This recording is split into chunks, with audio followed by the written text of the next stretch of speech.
El universo cuántico mecánico. Llegamos casi al final de nuestro largo viaje a través de toda la física. Y debo decirles que tengo que hacer una confesión embarazosa. Y es que aún no tenemos todas las respuestas. Sabemos que en una escala muy pequeña el mundo está gobernado por las leyes de la mecánica cuántica. Y también sabemos que a escala cósmica muy grande el mundo está gobernado por la teoría general de la relatividad. Cuando esas dos grandes teorías se examinan muy cuidadosamente, se encuentra que no son completamente compatibles entre sí. Y esto significa que aún no conocemos las últimas reglas del juego. Pero mis amigos que trabajan en ese problema son muy optimistas. Presienten que muy pronto tendremos las ecuaciones definitivas que describan todo lo que ocurre en el universo. Podrán suponer que ese será el fin de la física. Cuando llegue el momento en que se hayan escrito las ecuaciones definitivas, todos los físicos podrán hacer sus maletas e irse a casa para hacer algo útil, como arreglar un grifo o algo por el estilo. Imaginen lo que tendríamos que hacer si tuviéramos esas ecuaciones definitivas del universo. Presumiblemente serían ecuaciones muy difíciles, probablemente ecuaciones diferenciales. Y no sería posible escribir todas las soluciones tan solo con lápiz y papel. Se necesitaría un ordenador muy grande. Un gran ordenador que arrojaría una inmensa cantidad de datos. Una información que nos daría todas las posibles soluciones a esas ecuaciones definitivas. Y ese sería verdaderamente el fin de la física, porque tendríamos todas las soluciones de las ecuaciones definitivas del universo. Bien, el hecho es que todo eso no nos serviría para nada. Porque esas soluciones serían necesariamente al menos tan complicadas como el propio universo. Y para eso ya tenemos el universo. No aprenderíamos nada absolutamente con todo eso. La verdadera tarea de los físicos no es descubrirlo todo. La verdadera tarea es entenderlo. Es averiguar cómo unas cosas están relacionadas con otras. Es desarrollar una forma de intuición adiestrada que nos permita comprender en cualquier fenómeno dado lo que es importante y lo que no lo es. Lo que queremos saber es por qué las cosas funcionan del modo que lo hacen. En la física la mayor parte del trabajo, no piensen que consiste en encontrar cómo funciona todo. Consiste en hacer lo contrario exactamente. En ir separando lo sencillo de lo complicado. En hacer aproximaciones. En hacer estimaciones. En profundizar a través de las dificultades para llegar a dominar las características esenciales de cualquier fenómeno dado. Hoy echaremos una mirada atrás una vez más para ver cómo se ha realizado todo esto.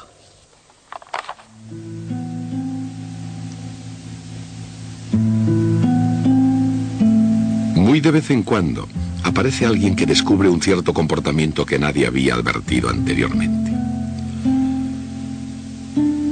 Podría ser, por ejemplo, que los planetas del sistema solar obedecen a reglas precisas y relativamente sencillas. O podría ser que las rayas del espectro del hidrógeno obedecen con una precisión misteriosa a una fórmula sencilla.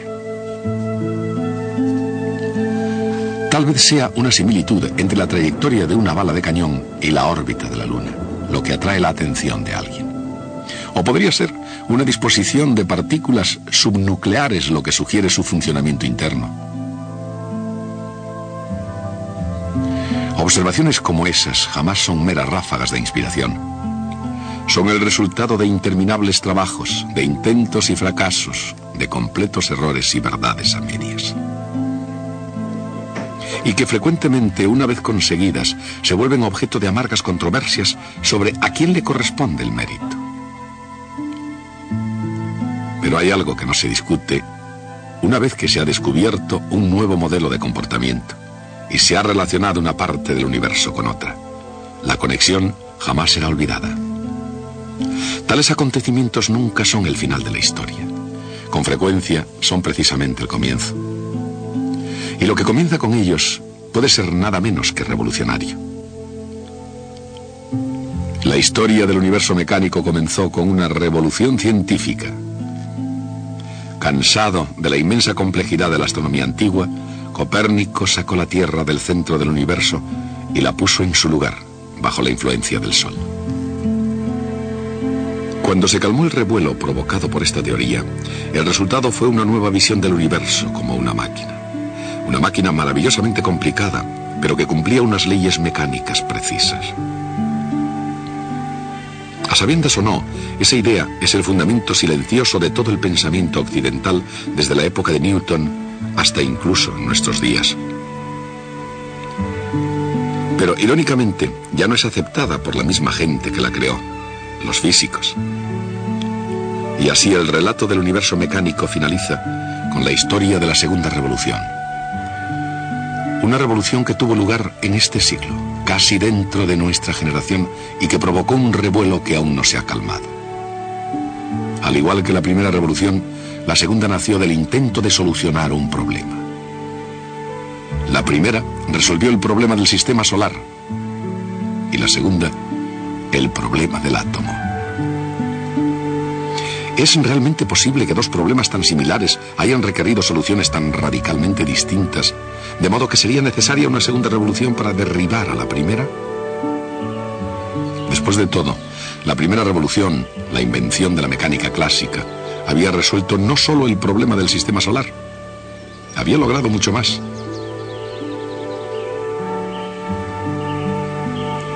Para empezar, parecía reducir todos los fenómenos de los cielos y de la tierra a la única ecuación. Una ecuación vectorial, para ser más exactos. Una ecuación diferencial vectorial. Pero dentro de su ámbito contenía las respuestas a una asombrosa variedad de preguntas. ¿Cuál es el principio para que un reloj vaya bien de hora? ¿O el secreto de seguir una trayectoria infalible? ¿Por qué las olas del océano rompen en una playa?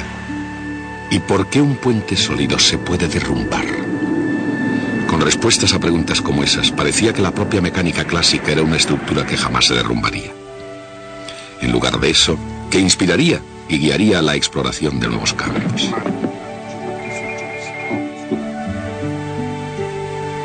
Y a la larga, ninguna expedición sería más fructífera o impactaría con mayor fuerza que el estudio de la electricidad. Benjamin Franklin, con un talento aparentemente sin límites para la invención, dio la primera descripción útil de la carga eléctrica. Y así proporcionó la primera explicación de un extraordinario invento del siglo XVIII llamado la botella de Leyden. Por supuesto, una revolución, aunque no sea del tipo científico, separaba a Michael Faraday de Benjamin Franklin. Sin embargo, Faraday y Franklin tenían mucho en común. Compartían una ignorancia casi perfecta de las matemáticas, una insaciable curiosidad por la naturaleza, especialmente la naturaleza de la electricidad, y una participación verdaderamente considerable de genialidad. Y eso es justo lo que se necesitó para relacionar las cargas eléctricas con las líneas de fuerza. El concepto de líneas de fuerza incluiría, por suerte, también el magnetismo. Y cuando Michael Faraday se enfrentó a la cuestión de cómo poder utilizar el magnetismo para crear electricidad, su respuesta, la inducción electromagnética, pondría al mundo bajo un estado constante de flujo variable. Nadie captó el significado del flujo variable mejor que James Clerk Maxwell. Maxwell tenía un secreto y un dilema a la vez. El secreto era que oculta detrás de las fuerzas entre cargas eléctricas y detrás de la fuerza magnética entre corrientes eléctricas estaba nada menos que la propia velocidad de la luz esperando ser descubierta. El dilema era que, a pesar de toda la elegancia y la fuerza de las leyes de la electricidad y del magnetismo, las leyes de Gauss, de Ampère y de Faraday, había algo que faltaba.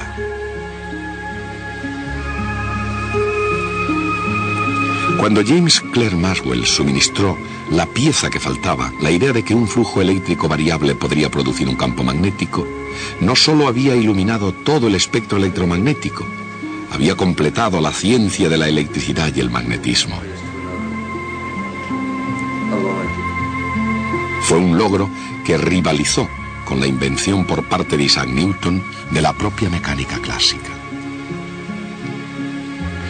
Cuando el siglo XIX llegaba a su fin, la mecánica clásica de Newton y la teoría electromagnética de Maxwell parecían ser los cimientos gemelos de un edificio de la física que permanecería para siempre. Pero era un para siempre que no estaba destinado a durar mucho tiempo. ¿Qué podía haber fallado? Ciertamente no parecía que fuera mucho en ese momento, solamente unos pocos detalles que no encajaban bien en la gran escena. Por ejemplo, Albert A. Michelson había construido un dispositivo maravilloso para medir el movimiento de la Tierra mediante el estudio de los cambios de unas franjas de luz. Todo lo que se podía esperar era un pequeño cambio en la figura. Pero cuando Michelson giró su interferómetro en el viento del éter, en lugar del pequeño cambio que esperaba, no se produjo absolutamente ninguno. Luego estaba el curioso caso de Max Planck. Su problema era explicar el color de un cuerpo caliente brillante. Para resolver este problema necesitó introducir una nueva constante. Era una constante muy pequeña. De hecho, Planck tenía la esperanza de que se anularía por completo, pero no se anuló. Y luego estaba la extraña historia de Ernest Rutherford. Cuando bombardeó una fina chapa de oro con rayos alfa ordinarios, el experimento funcionó casi perfectamente. Casi todos los rayos alfa pasaban a través de chapa, justo como se había supuesto. Solo unos pocos rebotaban. Pero, ¿cómo podía ser eso? Ni tan siquiera uno debería rebotar. Partiendo de esos comienzos modestos surgió la nueva revolución y nadie jugó un papel más importante que el joven Albert Einstein. En el mundo de la física, el año 1905, año en el que el joven Einstein presentó su tesis doctoral, será recordado a la par que el año 1665. Año en el que el joven Isaac Newton huyó a Lincolnshire para escapar de la peste que asolaba Londres y completó lo que fue quizás su trabajo más importante. Pero a diferencia de Newton, que utilizaba su pacífico retiro para encontrar las respuestas a las revolucionarias preguntas del pasado, Albert Einstein, en 1905, hizo descubrimientos que hicieron poner en marcha la nueva revolución. El problema del interferómetro de Michelson podía resolverse, como demostró Heinrich Lorentz, si diferentes observadores medían diferentes tiempos y diferentes distancias. Pero Albert Einstein fue más lejos combinando espacio y tiempo en un continuo sin fisuras. Y la teoría especial de la relatividad de Einstein de 1905 fue solo el primer paso, no el último. Pretendiendo explicar el viejo misterio de la ley de la caída de los cuerpos, Einstein concluiría más tarde que el propio espacio, o más bien, el propio espacio-tiempo estaba curvado, dando así un nuevo giro a la ley de la inercia, una nueva explicación de la fuerza de la gravedad y una nueva teoría del cosmos. Pero nos estamos adelantando en nuestro relato. Volvamos a 1905. Albert Einstein también se dio cuenta de que tenía un modo de explicar algo llamado efecto fotoeléctrico. ¿Por qué la luz ultravioleta descargaría una placa metálica cargada eléctricamente? Lo haría si la luz llegaba en paquetes cuya energía dependiera de la frecuencia, de acuerdo con la fórmula de Max-Planck. La idea puede haber parecido bastante inocente, pero en realidad no ha habido jamás un manifiesto más revolucionario. Un siglo antes, Thomas Young había sido el primero en justificar el fenómeno de la interferencia, probando de una vez por todas que la luz era una onda. A finales del siglo XIX, la teoría de Maxwell había explicado lo que ocurre cuando cargas eléctricas crean ondas luminosas que se propagan en el vacío. Pero el mundo de la física apenas se había sentado a descansar para gozar de su triunfo cuando Albert Einstein, negándose a cabalgar sobre la cresta de la ola, dijo que la luz podría estar formada por partículas. Eso provocó que la revolución comenzara en serio. Provocó a Ernest Rutherford, el cual desde el momento en que se dio cuenta de que algunos rayos alfa rebotaban en la plancha de metal, eran exactamente revoluciones lo que tenía en mente. Al igual que Copérnico antes que él, Rutherford situó el núcleo en el centro del átomo y colocó los electrones en movimiento girando a su alrededor. Hubo una vez, mucho tiempo antes, en que la pregunta había sido: si la Tierra se está moviendo lanzada a través del espacio, ¿por qué no salen volando las cosas que están sobre ella? Ahora la pregunta era: si el electrón es acelerado constantemente, cayendo eternamente en su órbita alrededor del núcleo, ¿por qué no irradia su energía orbital y cae al núcleo? Niels Bohr se presentó con un salto acuático y una parte de la respuesta. Solo se permitirían ciertas órbitas especiales, aquellas cuyos momentos cinéticos fueran múltiplos de h con barra. Y la luz solo podría ser emitida o absorbida en saltos entre órbitas. Eso es exactamente lo que se necesitaba para explicar el tamaño y el espectro del átomo de hidrógeno. ¿Qué se necesitaría para explicar por qué se permitían precisamente esas órbitas y no otras? El príncipe Louis de Boyle era un aristócrata como el que más, pero tenía también un espíritu democrático y un sentido de la igualdad de oportunidades. Dijo: si la luz puede estar formada por partículas, ¿por qué no pueden los electrones ser ondas? Las ondas del electrón producirían interferencias constructivas tan solo en las órbitas que el doctor Bohr había organizado. Y eso realmente provocó problemas. Mientras que el mundo de la física parecía ir de triunfo en triunfo, su propia estructura se estaba desenmarañando, o para expresarlo de otro modo, la dualidad partícula-onda parecía una metáfora defectuosamente mezclada. Indudablemente, las ondas de diferentes longitudes podrían combinarse en un paquete o en un bulto vagamente parecido a una partícula, pero entonces ésta ni siquiera tendría una cantidad de movimiento definida. A su debido tiempo, esta extraña idea no solo llegaría a ser aceptada, sino que se conocería como el principio de incertidumbre de Heisenberg. El principio del profesor Heisenberg describía en términos generales las nuevas leyes de la física. Los detalles se podrían encontrar al resolver una nueva ecuación dada por Erwin Schrödinger. Y cuando se resolvió esa ecuación, ofreció una imagen del átomo que iba más allá de la imaginada por Niels Bohr. La nueva teoría llamada mecánica cuántica explicaría mucho más que los estados del átomo de hidrógeno. Explicaría también todos los otros átomos de todos los otros elementos. La mecánica cuántica puede muy bien convertirse en el triunfo definitivo de la física. Pero como muchos triunfos fue adquirido con un costo enorme. Desafía la idea más fundamental de todas: la relación entre causa y efecto. En la física aristotélica, cada movimiento tenía que tener una causa inmediata. Se necesitaba un ímpetu, un impulso para mantener en movimiento una bala de cañón. En la física newtoniana, el movimiento ya no necesitaba de una causa, pero cada cambio en el movimiento sí la necesitaba. Sin embargo, en la física moderna, dada una causa, no siempre se produce el mismo efecto. Este es el verdadero abandono del pasado. Los resultados de un conjunto dado de circunstancias no estaban completamente determinados. Hay resultados alternativos posibles. Solo están determinadas con precisión las probabilidades de las alternativas. Esta falta de determinismo es verdaderamente revolucionaria y no debe confundirse con una situación similar que surgió en la física newtoniana. La estadística se ha utilizado extensamente para describir el movimiento de las moléculas en un gas. Eso fue solamente un procedimiento práctico. Teóricamente se podía calcular la trayectoria de cada bolita sólida. Teóricamente se podía predecir el futuro del universo. Sencillamente no era práctico hacerlo. Pero con la mecánica cuántica, la situación ha cambiado fundamentalmente. Como una cuestión de principios, las trayectorias de las partículas atómicas no pueden predecirse con exactitud y el futuro del universo no es predeterminado. En los países, como en los campos de la ciencia, tienen lugar revoluciones. Vienen y se van, y las cosas permanecen más o menos igual. Incluso en el universo mecánico cuántico, algunas cosas no han cambiado.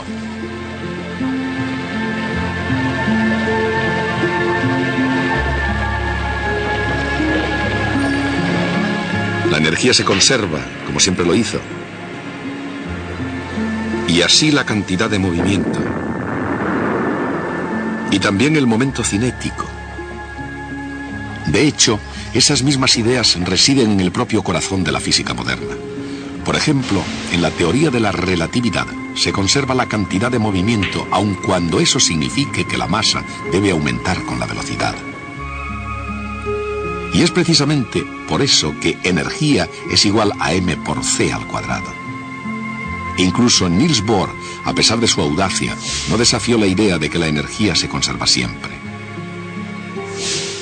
Y la idea de energía sigue siendo fundamental incluso para las partículas fundamentales.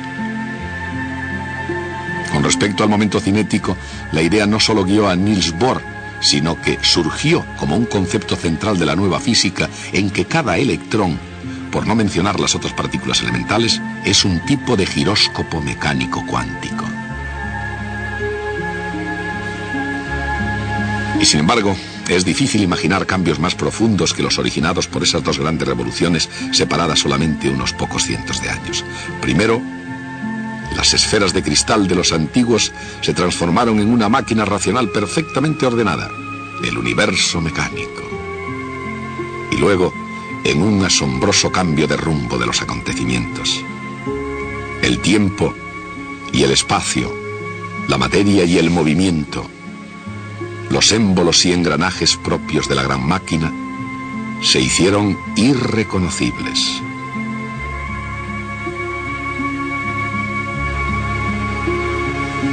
Bienvenido al universo mecánico cuántico. Bueno, este es el momento que todos estaban esperando. Nuestro largo viaje juntos a través de la física ha terminado finalmente. Pero nos queda el tiempo justo para echar una última ojeada atrás, hacia donde hemos estado. Todo el relato comenzó, por supuesto, con Copérnico. Copérnico dio un pequeño empujón al sistema aristotélico y todo se vino abajo. 150 años más tarde había sido reemplazado por la visión del mundo de Newton. Y hoy todavía la gente culta ve el mundo de esa manera. Bueno, no toda la gente culta. Resulta que los científicos ya no piensan de esa forma. En nuestro propio siglo, y de hecho prácticamente dentro de nuestra generación, ha habido una nueva revolución científica. Y las leyes de Newton ya no son la ley de la Tierra. Pues bien, esto plantea una pregunta interesante. Si ya no creemos que las leyes de Newton son verdaderas, ¿por qué nos pasamos tanto tiempo enseñándoselas a ustedes? Y otra pregunta relacionada con la anterior. ¿Es esta nueva revolución semejante a la original en el sentido en que se han reemplazado leyes erróneas por leyes correctas? La respuesta a ambas preguntas reside en el hecho de que las leyes de Newton son realmente tan verdaderas como lo han sido siempre. La luna sigue cayendo 1/20 de pulgada por segundo, como lo ha hecho siempre. Lo que hemos descubierto es que las leyes de Newton no son la última verdad. Surgen de leyes aún más profundas. Pero en cierto sentido, esta nueva revolución es semejante a la anterior. Y es que ha habido un cambio en el tipo de preguntas que formulamos. En la primera revolución científica, la disputa sobre la interpretación de la autoridad humana o divina fue, con la poderosa ayuda del razonamiento matemático cuantitativo, reemplazada por la observación. por la medición y por la comprobación de hipótesis. Y el resultado de todo ello fue el universo mecánico. Un universo que inexorablemente forjaba su destino de acuerdo con leyes mecánicas precisas y capaces de predecir. Hoy no creemos ya en ese universo. Si yo conozco la posición exacta de una partícula en un cierto instante, yo no puedo tener idea de a dónde va o a qué velocidad va. Y esa pregunta no es en absoluto diferente a preguntarse, a decir, muy bien, no se sabe a dónde va, pero ¿realmente va? Esa es precisamente la clase de pregunta científicamente sin significado. Esa es la naturaleza del mundo en que vivimos. Ese es un universo mecánico cuántico. Y hoy no puedo decirles hasta el próximo día. Hoy lo que les digo es adiós y buena suerte.